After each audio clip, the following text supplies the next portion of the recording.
যোৱাকালি আমাৰ এটা বিশেষ অভিযান চলিছিলে আৰু এই অভিযানটো আমাৰ সীমান্তৱৰ্তী মিজোৰাম সীমান্তৱৰ্তী ধলাই অঞ্চলত এই অভিযান চলিছিলে আৰু অভিযান কালত আমি দুখনকৈ গাড়ী জব্দ কৰোঁ।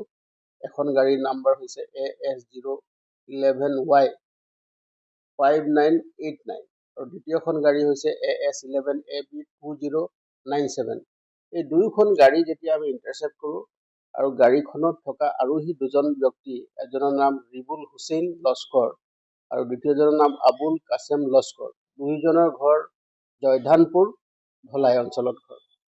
আৰু দুইজনক যেতিয়া আমি সোধপোছ কৰোঁ, তাৰপিছত গাড়ীখনত খানতলাছ কৰোঁ, আমি গাড়ীৰ পৰা বৃহৎ পৰিমাণৰ নিচাযুক্ত সামগ্ৰী 40টা চাবোনৰ বাকচত সন্দেহযুক্ত হিৰ'ইন আমি জব্দ কৰিবলৈ সক্ষম হওঁ।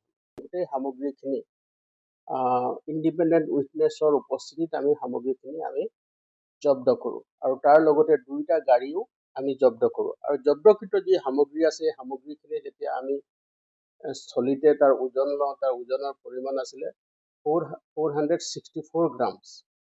আৰু এই যি সামগ্ৰী আছে গোটেই সামগ্ৰীখিনিৰ আজিৰ সময়ত চোৰাং বজাৰত ইয়াৰ মূল্য প্ৰায় 2,50,00,000 টকা।